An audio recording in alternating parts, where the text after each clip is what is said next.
بسم الله الرحمن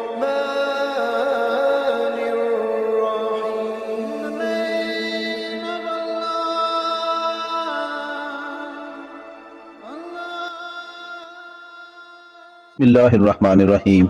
شروع اللہ کے نام سے جو بڑا مہربان اور نہایت رحم والا ہے. دوستو، سعودی عرب میں ایک جگہ ایسی ہے جہاں نبی کریم صلی اللہ علیہ وآلہ وسلم نے مسلمانوں کو جانے سے منع کیا ہے، یہاں تک کہ اس جگہ پر اگنے والی کسی بھی شے کو کھانے اور پینے سے بھی منع فرمایا ہے.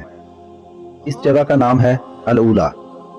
دوستو، آج سے 3500 سال پہلے اس علاقے میں قوم سمود رہا کرتی تھی، جن پر اللہ تعالیٰ نے حضرت صالح علیہ السلام کو نبی بنا کر بھیجا تھا. لیکن اس قوم نے حضرت صالح علیہ السلام کی بات کو نہیں مانا اور ان کے پیغام کو ٹھکرا دیا، جس پر اللہ تعالیٰ نے اس قوم پر عذاب نازل کر دیا. ایک حدیث کے مطابق جب نبی کریم صلی اللہ علیہ وآلہ وسلم جنگ تبوک سے واپس آ رہے تھے تو اس مقام یعنی الاولیٰ کے قریب پہنچے تو آپ صلی اللہ علیہ وآلہ وسلم یہاں رک گئے اور یہاں کے لوگوں سے ملے. ان لوگوں نے جب آپ صلی اللہ علیہ وآلہ وسلم کے ساتھیوں کو پانی اور کھجوریں دیں تو آپ صلی اللہ علیہ وآلہ وسلم نے انہیں کھانے اور پینے سے منع فرما دیا، اور آپ صلی اللہ علیہ وآلہ وسلم نے یہ بھی کہا کہ کبھی بھی اس جگہ میں داخل نہ ہونا، کیونکہ یہاں پر ایک قوم کو عذاب دیا گیا تھا.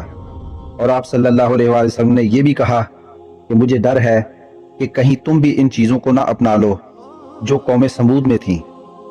دوستو، ویڈیو اچھی لگی ہو تو چینل کو سبسکرائب کریں اور ویڈیو دوستوں کے ساتھ بھی شیئر کریں. اللہ تعالیٰ آپ کا حامی و ناصر.